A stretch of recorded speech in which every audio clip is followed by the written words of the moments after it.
Saudações! Hoje você fica com a segunda parte da palestra sobre a onda conservadora.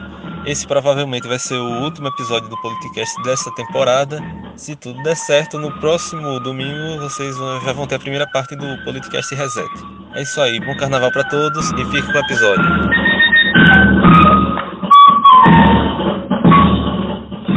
O desafio é este, nós não temos saída, nós não temos acordo, não há acordo, o outro lado não quer acordo, o outro lado quer atropelar e tem atropelado, e como está no ataque, massacre, exatamente, a expressão é essa, e quanto mais a gente se fizer de coitadinho, e quanto mais a gente não entender o que está acontecendo, mais fácil vai ficar a tarefa que eles têm cumprido.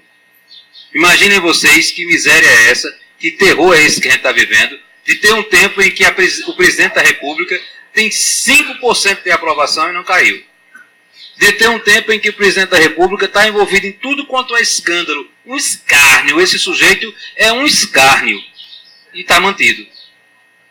E, portanto, vamos atentar para uma coisa, não guardemos as nossas energias para 2018.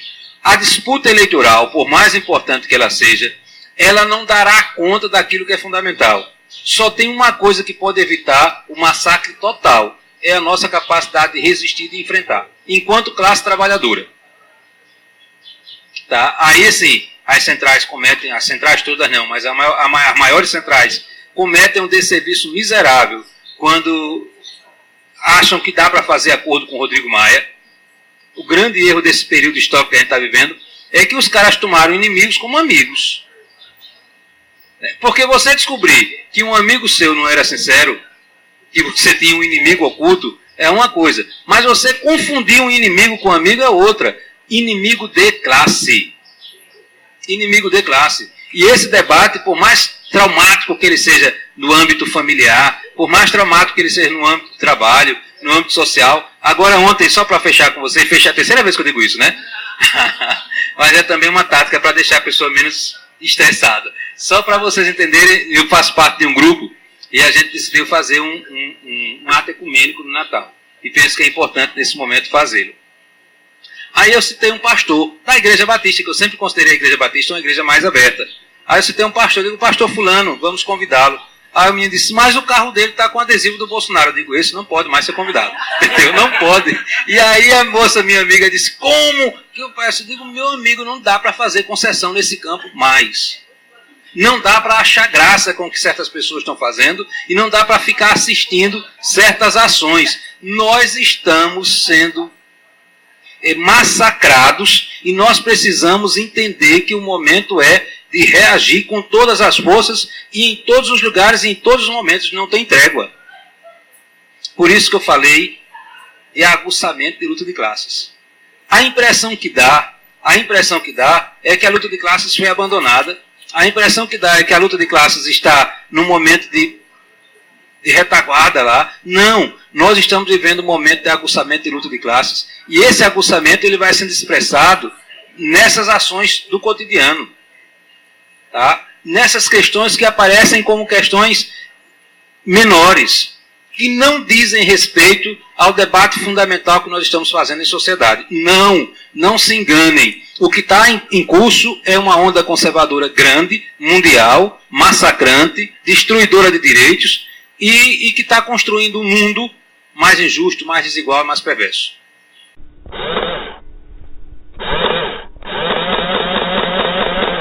Só tenho, para encerrar pela quarta vez, de dizer a vocês que não podemos perder as esperanças. Mas quero dizer também que o Paulo Freire dizia uma coisa fundamental. Ter esperança não é esperar. Tem gente que confunde. Da mesma forma que as pessoas estão confundindo perdoar com tolerar. Não dá para ter tolerância com coisas que dizem respeito à dignidade humana, a direitos fundamentais e a princípios valiosos de vida em sociedade, construídos durante séculos, durante anos e com tanto sacrifício, e alguns estão vindo e passando por cima. Portanto, eu queria dizer a vocês que estou para o debate. Desculpem o alongamento.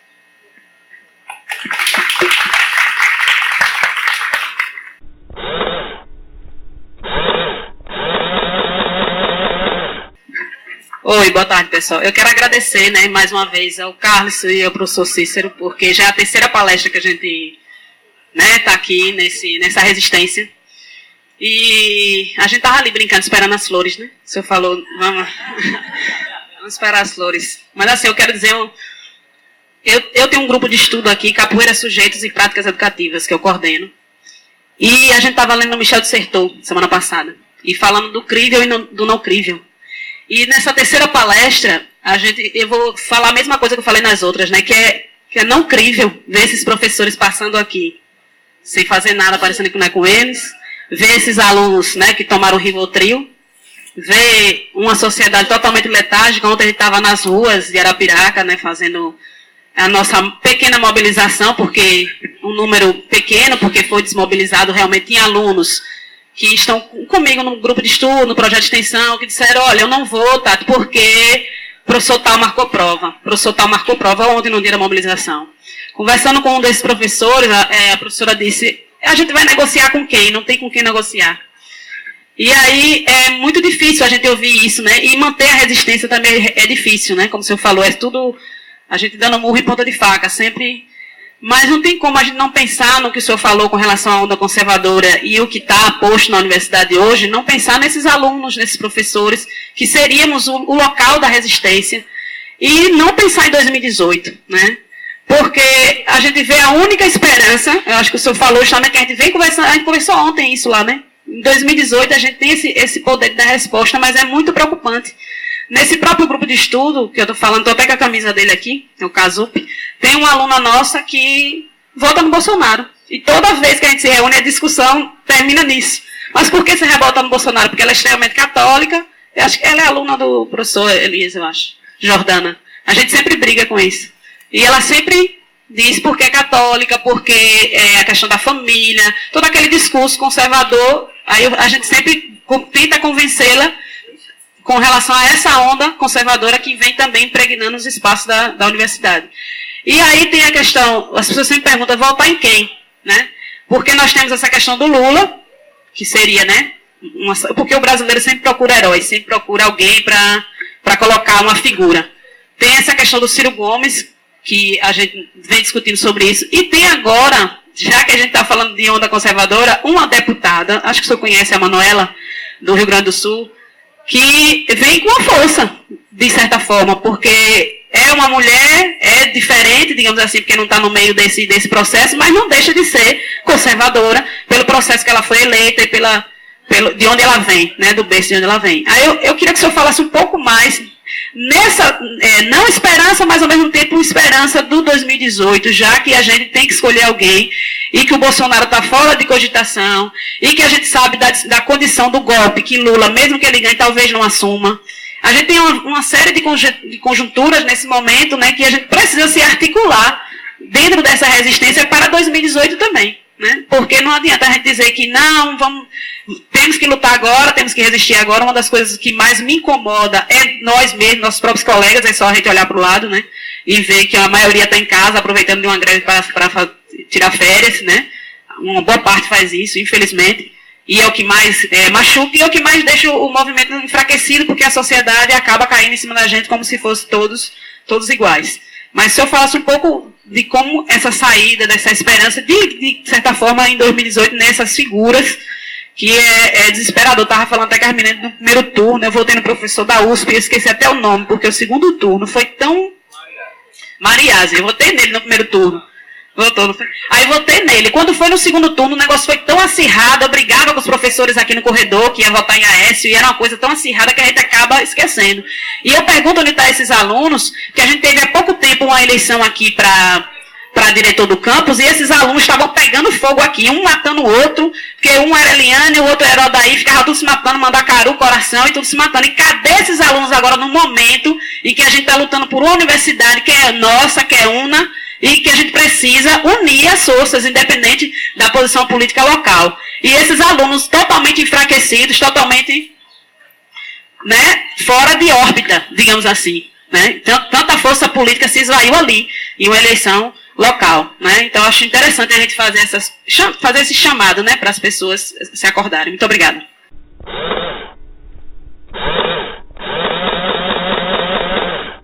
Tatiana, eu vou dizer o seguinte, ó. Esses dias eu vi uma palestra de um colega meu, professor, que eu não vou dizer o nome, uma pessoa muito conhecida aqui em Alagoas, e ele encerrava a palestra dizendo assim: neste momento, a nossa grande tarefa é estudar. E, de fato, estudar é sempre uma grande tarefa. Para a gente poder compreender melhor, para a gente poder intervir melhor, para a gente poder fazer um diagnóstico da realidade melhor, a gente precisa estudar, não é espontâneo. Ninguém acredita em conhecimento profundo de forma espontânea, porque não vem. Conhecimento e intervenção adequada vai pedir sempre esforço, vai pedir sempre empenho, vai pedir sempre disciplina, tem que ter. Tá, mas o meu problema também é dizer o seguinte: quando eu digo para os meus alunos que a grande tarefa neste momento é estudar, eu engessei. Quando você sair do seu quarto de estudos, o mundo terá caído. Já assistiram aquele filme Helene? Não, né? Como é que chama?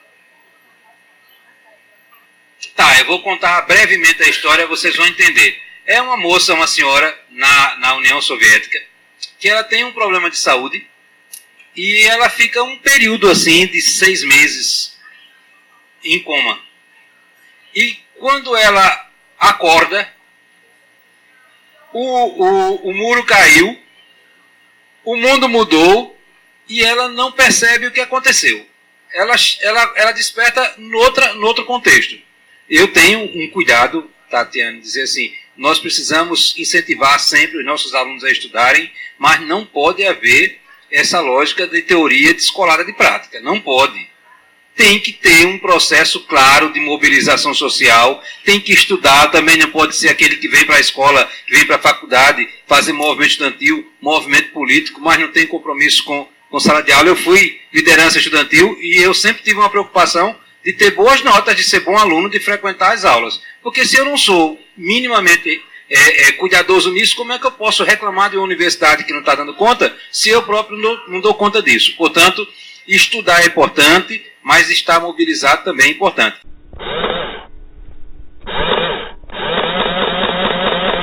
Tem um livro chamado A Demissão dos Intelectuais, de um cara chamado Alain Cayet, que é um livro do final dos anos 90, mas que eu ainda acho que é fundamental. Não é nenhum revolucionário, mas é um cara que vai dizer para a gente uma coisa fundamental. Grande parte da intelectualidade no mundo abdicou dos seus compromissos políticos, sociais e estratégicos. Abdicou do compromisso com a transformação da sociedade. Abdicou da ideia de que conhecimento tem dado. E ou está a serviço da opressão, ou está a serviço da justiça. Quem não tem clareza disso, frequenta a universidade como se a universidade fosse um lugar que não houvesse disputa. Há sim disputa. Por que os ataques à universidade são sempre parte dos processos de transformação conservadora? Por que quando o governo fica um governo conservador, a universidade murcha? Por que hoje há um ataque lá em Minas Gerais e o ponto de referência é um prédio que vai abrigar a memória da ditadura, da luta contra a ditadura? Percebe? Não é nada por acaso que a gente vai vendo isso acontecendo e está num crescente. É desesperador, às vezes, a gente vê colegas professores e colegas, outros funcionários da universidade, porque eu não separo a universidade entre professores e técnicos. Para mim, somos todos funcionários da universidade. Tanto que eu acho que esse debate de técnicos, professores, tem que ser discutido, sim, mesmo que muitas vezes a gente se comporte como superior, como melhor. Eu sei que na universidade é assim. Eu sei, não adianta a gente mascarar isso. É assim mesmo e tem que acabar. Mas dizer assim: nós somos todos servidores da universidade. A nossa razão de existir enquanto universidade, enquanto professores, enquanto funcionários administrativos, são os alunos. E a gente esquece desse princípio básico. Parece que a universidade foi feita para nós.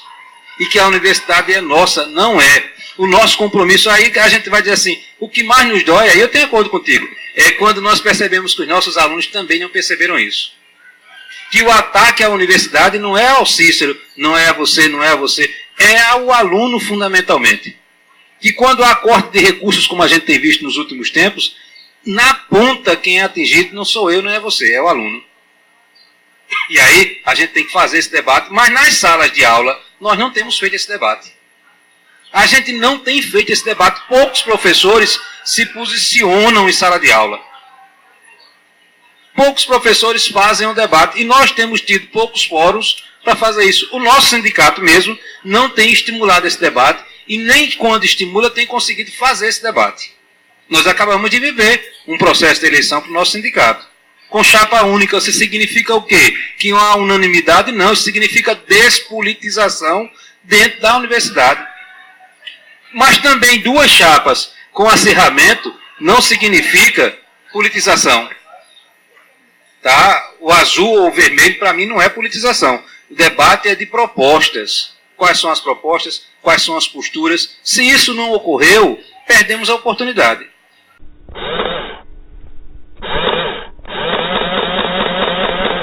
Precisamos ter cuidado com a armadilha que é pensar a saída pelas eleições. Nós estamos jogando todas as nossas esperanças em 2018. Cara, nós corremos um risco muito grande de ter uma grande decepção. É mais ou menos o seguinte, num tabuleiro de jogo, tolo é o sujeito que bota todas as fichas num lugar só.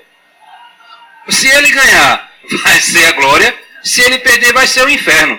Tá, como a glória tá difícil, portanto, vamos ter o cuidado de dizer o seguinte, ó, 2018 é um momento extremamente importante. Cadê o companheiro do MST que estava sentado ali? Saiu. Eu vi uma companheira do MST dizendo um dia que não votava para deputado, para senador, para presidente há muitos anos. Que bacana, Camila. Que bacana, Camila. Só que a bancada ruralista elege cada vez mais. E os caras definem que precisam ter Ronaldo Caiado, fulano de tal, Beltrano de tal, lá. Porque eles sabem quais são os interesses deles que estão em jogo. E quando a gente assiste os debates que a gente tem visto lá agora, e quando a gente vê o resultado da nossa bancada em Alagoas na votação, a gente percebe que nós estamos à toa. Não tenho dúvidas que muitos de nós votaram nos caras que estão lá votando contra os nossos direitos. Não tenho dúvidas. Ontem eu fui lançar o livro numa Câmara de Vereadores, foi uma experiência excepcional, na Igreja Nova. E todas as atas que foram lidas no ritual da Câmara, todas faziam referência a um deputado que é inimigo do povo. Mas pareceu para mim que aquele grupo de vereadores todo está fechado com ele. Parecia assim, pela repetição do nome dele que tinha ali. E eu me contive, que eu não estava lá para fazer isso, mas saí de lá com a seguinte impressão, de que nós temos que nos posicionar. Porque o que está em jogo, e não é uma coisa corporativa, a gente não tem o direito de agir de forma corporativa, não é uma coisa da universidade, não é uma coisa do direito dos professores, não é uma coisa do direito dos técnicos administrativos, não é uma coisa desse grupo, porque senão nós seríamos egoístas iguais a eles, ou piores, é uma coisa de classe trabalhadora e de luta de classes. Quem abandonou essa categoria como princípio na vida, ou como referência na vida, me desculpe, mas para mim continua sendo uma categoria fundamental. Há luta de classes em todo lugar, e o Congresso Nacional tem nos dito isso de forma muito veemente. Portanto, eu tenho cuidado, assim. Eu tenho simpatias, lógico que eu tenho simpatia nesse processo, eu também votei no Mauriase, tá certo? Mas, assim, eu tenho cuidado de dizer assim, mais importante do que a preocupação com 2018, apesar de entender que a preocupação de 2018 tem que acontecer do deputado estadual ao presidente, tem que ter critério, não dá para votar do jeito que a gente vem votando, e acho que esse momento tem nos ensinado muito, tá certo? Tem que ter isso como preocupação, mas não dá para dizer que em 2018 a gente pode ter a salvação da lavoura. Não tem. Quem for eleito vai encontrar um Congresso majoritariamente contrário a Dilma que nos diga. Se vocês perceberem o processo da queda de Dilma, ele começa no momento que ela é reeleita. Tinha uma proposta no Congresso Nacional, que era uma lei que criava mecanismo de participação popular. O que foi que o Congresso fez? Desmanchou a lei. Vetou. Acaba. Porque eles queriam para eles essa prerrogativa. Eles entendem que são representantes do povo. E que, portanto, tais decisões têm que ser por eles. Eles estão ventilando a possibilidade de passar uma medida parlamentarista sem fazer um plebiscito, como foi feito em 93. Porque se for para o plebiscito, dificilmente passa outra vez. E aí eles estão dizendo assim, o Congresso pode tomar tal decisão. E aí isso é muito curioso, porque eu lembro que quando houve o plebiscito das armas, aquele plebiscito esquisito, que a gente votava assim e era não, e votava não e era assim, não sei se vocês lembram disso, mas quando houve o plebiscito das armas, aconteceu no Brasil uma coisa muito curiosa, que era dizer assim, por que isso? Por que eles próprios não decidem? Por que gastar tanto dinheiro com fazer um plebiscito? No mundo inteiro há uma crise da dita democracia representativa, não é só no Brasil. E no mundo inteiro a forma de compensar isso tem sido como? De corrigir isso? Criando um mecanismo de participação popular. Plebiscitos, referendos e tal. Quanto mais plebiscito, quanto mais referendo, mais fortalecida está a vontade popular.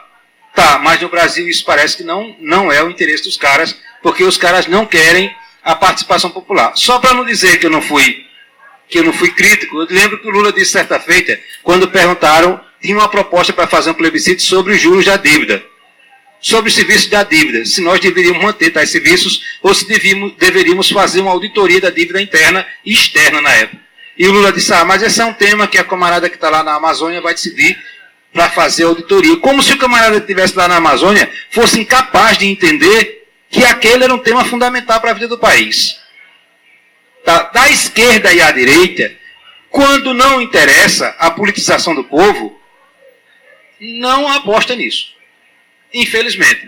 E aí, a gente precisa ter um senso crítico maior nesse momento, para que a gente pense que os valores de participação, que os valores de debate, de fortalecimento da democracia, tenham que ser, assim produzidos e cultivados com mais vigor, porque nós não temos feito isso. Por isso que muitas vezes, muitos de nossos colegas, professores, não temos feito isso em sala de aula, porque o que nós também temos assistido são posturas cada vez mais autoritárias por dentro das salas de aula, por dentro dos locais de trabalho. Essa é uma onda conservadora que não está só na política formal, está no nosso cotidiano, sim, e com muita força. E em nós, de vez em quando, se a gente tomar cuidado, se a gente não tomar cuidado, a gente se pega reproduzindo valores que são os valores daqueles que nos dominam nos nossos cotidianos.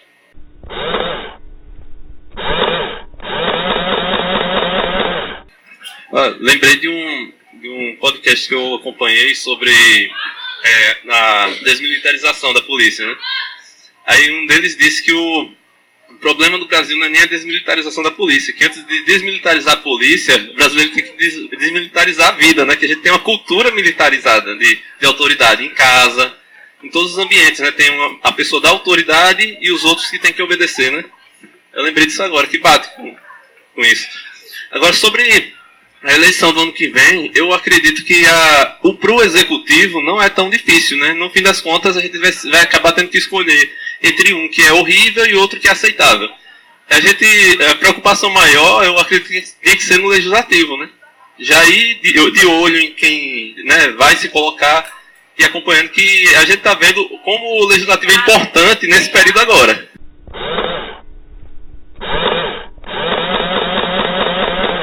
Eu prefiro, olha, eu vou dizer a vocês, o momento é tão difícil, eu vou abrir com vocês uma intimidade. Desde a eleição presidencial, que eu e minha irmã mais velha nos desincompatibilizamos, né? Completamente. Completamente. E não há correção no horizonte. No horizonte não há correção, entendeu? Estamos desincompatibilizados, não há correção no horizonte, e é triste você que tem que dizer isso, mas é melhor isso do que a despolitização. Entendeu? É melhor isso do que não ter posição. A posição é horrorosa, na minha opinião dela, mas é melhor isso do que não ter posição. Porque essa coisa de se posicionar nos obriga a manter um debate, a manter uma discussão, a ter uma certa vigilância, né? E isso é importante também. Tá, nós estamos perdendo nesse momento? Estamos perdendo na juventude, estamos perdendo na mídia social, estamos perdendo nos grandes meios de comunicação, estamos perdendo nas urnas, porque a última eleição nos disse isso, mas isso também não é o fim do mundo. Como é uma onda, e se a minha mãe tiver razão, a onda alta, a onda baixa, ela se alterna, nós vamos chegar ao momento que a gente vai retomar a ofensiva. O importante é, nesse momento, a gente não abdicar de ter posição, é não desarmar, mesmo que o Carlos tenha feito essa reflexão, porque, Carlos, esse debate que você faz, ele nos remete a um outro debate, que é o seguinte, o próprio lastro do positivismo no Brasil, a lógica de ordem e progresso. Eu não sei se vocês estão compreendendo bem isso, mas a filosofia positivista, ela traz como princípio, a partir de Augusto Comte, 3 valores, assim, progresso, lá no contexto da Europa, progresso, ordem e amor. Aí, assim, e eram 3 princípios que, Laura, que se opunham, porque os positivistas se opunham, aos princípios iluministas: liberdade, igualdade, fraternidade. Os positivistas diziam assim, os ideais iluministas, eles atentavam contra a hierarquia, atentavam contra os valores de organização social, liberdade, igualdade, fraternidade. Por isso que eles vieram com progresso. E por que progresso? Porque a Europa vivia um processo de industrialização veloz, de urbanização veloz, e tudo parecia progresso. Só que havia uma contestação àquele progresso, que era uma contestação produzida pelos milhares e milhares de homens e mulheres alijados do progresso.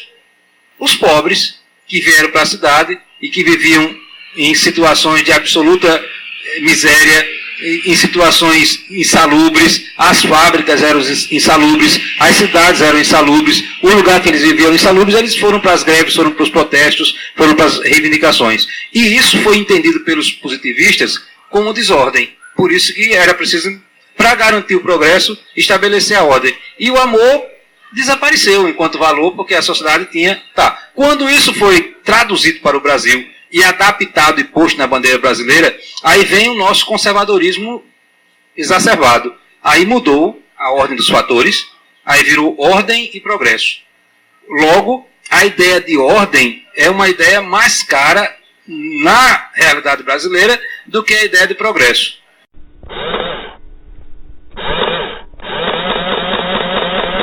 E ontem estava dizendo a uns amigos meus, assim, olha que privilégio tem um sujeito que é candidato à presidência e tem em cada lugar do Brasil um cabo eleitoral, porque os militares são cabos eleitorais do Bolsonaro. E o Bolsonaro diz assim, polícia que não mata não é polícia. Olhe para aí. Compreende? Você está dizendo o que o cara quer ouvir. Porque esse cara também corre risco de vida todo dia. E ele começou a entender que tem alguém falando por ele. E é muito bom quando a gente encontra alguém que fala aquilo que a gente pensa. Não para nos substituir necessariamente, mas nós nos identificamos com isso. Olha, quando eu passo na rua que vejo um carro com adesivo do CSA, eu me identifico na hora. É gente boa aquele cara que vai ali.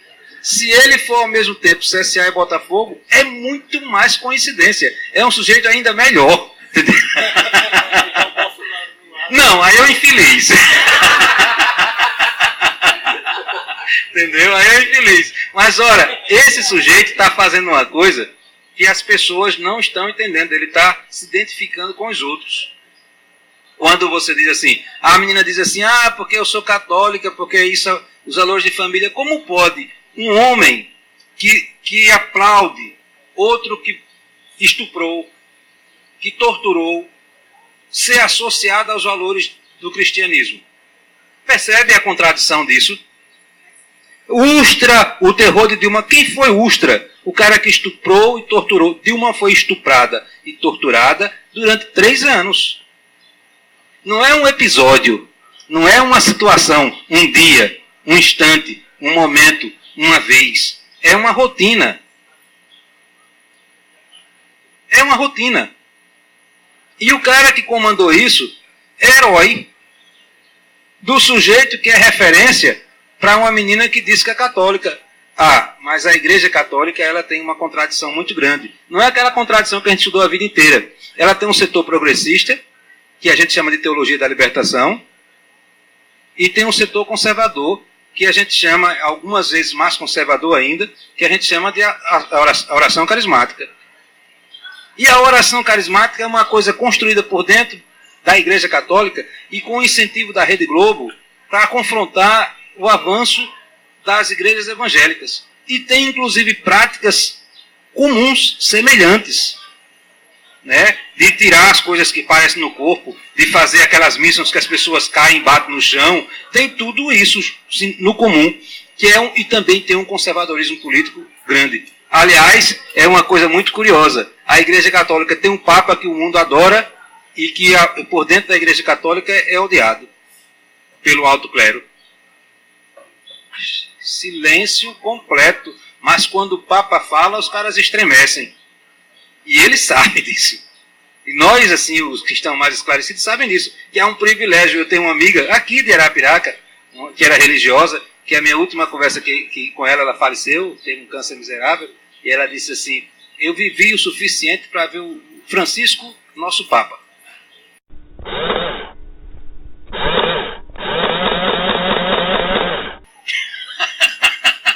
Vá prometer flores. Por que mulher gosta tanto de flores, hein?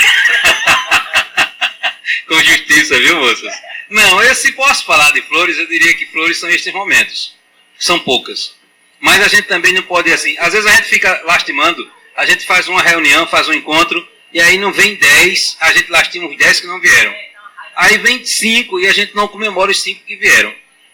Tá?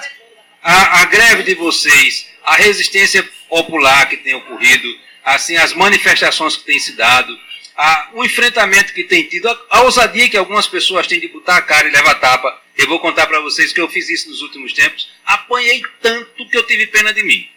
Entendeu? Pena de mim, Laura. Eu cheguei lá no 6 de setembro e eu fiz de propósito, porque certas coisas a gente tem que fazer mesmo. Entendeu? E eu fiz uma postagem assim. Impressionante como todo idiota que eu conheço vota em Bolsonaro.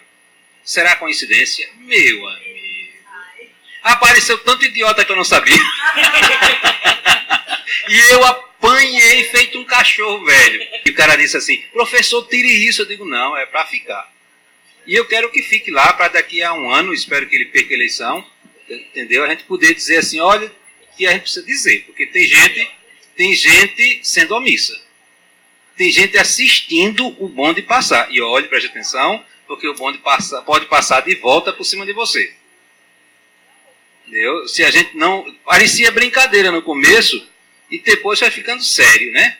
Foi ficando sério e agora a gente está vivendo um momento que as agressões são tantas que a gente não sabe. Imagina que ousadia é você suspender o salário, o aumento do salário, você aumentar a contribuição e não haver reação.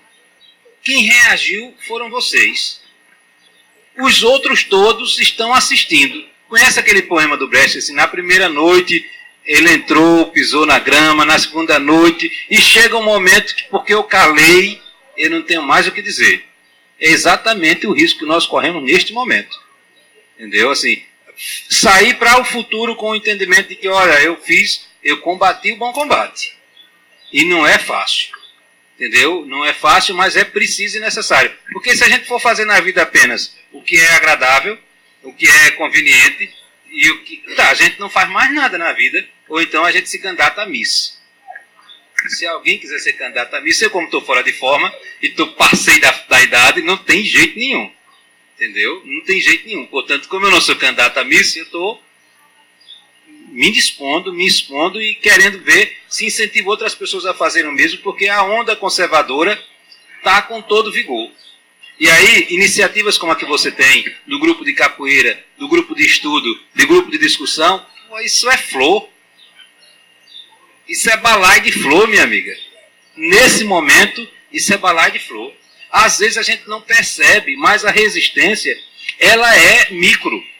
Eu não consigo lembrar os detalhes, mas tem um texto do Graciliano sobre a resistência. Ele faz uma relação. Eu já procurei esse texto tanto que eu perdi em casa. Ele faz uma relação entre o algodão, a rama de algodão e a resistência. É um negócio lindo, mas assim, eu estudo um autor inglês chamado James Scott, e ele discute resistência, entendeu? E aí a resistência é às vezes aquela micro do cotidiano que você não consegue perceber. É o circo de ponta de rua que o palhaço sacaneia com o padre, com o delegado, com o prefeito. Na brincadeira ele faz isso. Que o humor mais sarcástico faz isso. É a resistência que a gente precisa assim aglutinar e fazer onda. Porque mesmo que nossa seja nesse começo uma marolinha, nós temos esperança de que a gente possa ser no futuro uma onda grande também. E aí assim, é militar, não militar no sentido da polícia, né? É fazer militância no cotidiano mesmo. Não há mais como abrir mão disso.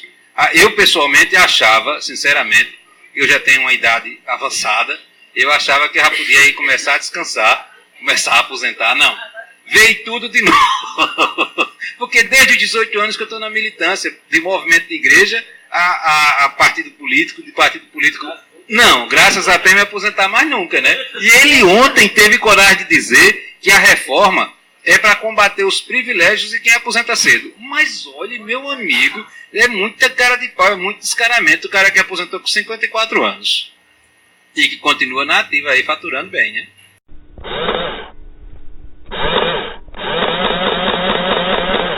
O senhor me lembrou essa discussão aí de professores, colegas, das mulheres, da próxima eu vou trazer bolo, né? Porque é tão angustiante, né? E às vezes a gente fica angustiando com quem não vem, e eu acho que quem não vem perdeu, né? Olha, uma palestra fantástica, apesar da gente, né, ficar buscando as flores, de ficar cada vez mais angustiado, de ficar chateado, porque, né, a gente acho que ganha um gás novo, assim, né? Não sei vocês, mas eu me sinto renovada, porque eu acho que a gente consegue entender o que é que a gente está fazendo aqui, porque às vezes a gente para, não sei, cada um de nós, acho que o que é que a gente está fazendo aqui? A gente está aqui, professor, todos os dias. Teve até um professor que passou na estante e disse, está furando a greve, eu disse, não, minha filha, a gente está no movimento de greve, porque já virou culturalmente estar na greve, é estar em casa, é estar né, viajando por aí. Então, acho que quem não veio, perdeu. E eu quero agradecer, e vou me atrever em nome de todos, por esse momento aqui que foi muito bacana para a gente, de resistência e de tomar um novo fôlego, né? Porque a gente se sente meio amargurado de não entender o que a gente está meio fazendo, mas estamos fazendo, né? Estamos fazendo. Muito obrigada. Não, eu queria agradecer a vocês e dizer assim, que para mim é sempre uma alegria e eu acredito nisso. Não acredito em outra coisa, não acredito em saídas de 2018, apesar de pensar que nós devemos procurá-las e construí-las, entendeu? Mas se a gente não se organizar, a gente não tem saídas. Ninguém respeita um povo que não é organizado. Ninguém. O mais democrata de todos não respeita um povo que não é organizado. Entendeu? Ou a gente se organiza, ou não tem saída mesmo. Ou não tem saída mesmo. Tem que ter organização. E não dá para pensar que a organização, Carlson, vai começar com uma multidão. Não vai. Não vai. Tem que ser cotidiana, a resistência tem que ser cotidiana. A gente vem desse barco já. A Laura foi minha aluna há 10 anos atrás. Tem tudo isso, Laura, já? 8 anos atrás. A Laura deve ter ficado ali chateada porque o discurso é o mesmo, não foi, Laura? Mas não tem, assim, mudou, a realidade não mudou como a gente gostaria que tivesse mudado. E aí, assim, vou voltar para o começo. Dizer assim, nós temos que lutar para preservar as conquistas. Não dá para abdicar disso. Nem dá para dizer que aquilo foi pouco. Foi fundamental. O que nós conseguimos construir tem que ser preservado. E a gente tem que avançar para conquistar outras coisas. Só que o momento é tão danado que esses dias eu passei no sindicato dos bancários e tinha uma faixa assim, coleta de assinaturas para invalidar a reforma trabalhista. E olha, antes da reforma trabalhista, nós estávamos falando em 40 horas. A pauta era aprovar no Congresso a jornada de trabalho de 40 horas, porque nós entendíamos que com a jornada de trabalho de 40 horas, nós aumentaríamos o número de empregos. Aí nós tiramos da pauta completamente a jornada de trabalho de 40 horas, porque a ofensiva dos caras nos jogou numa defensiva tal que o que a gente está lutando agora é para anular a reforma trabalhista. Compreende? Deixa eu dar um outro dado. Nós estávamos discutindo que os recursos do pré-sal seriam destinados 75% para a educação e 25% para a saúde. Hoje nós estamos dizendo assim, estão privatizando tudo. Percebe? Estão privatizando tudo. E nós estamos lutando agora contra a privatização, não é mais nem pela efetivação da distribuição dos recursos do pré-sal para a educação, para a saúde e para a promoção do povo brasileiro. As empresas estrangeiras estão comprando os nossos poços de petróleo e de gás. E nós estamos lutando para manter aquele aumentozinho que a gente ia ter esse ano, que não vai ter mais, e para que a alíquota de contribuição não seja de 14% e já vai ser. Percebem o que é onda conservadora? É quando a gente sai de um movimento de conquista para um movimento de preservar uma coisa que a gente já queria avançar.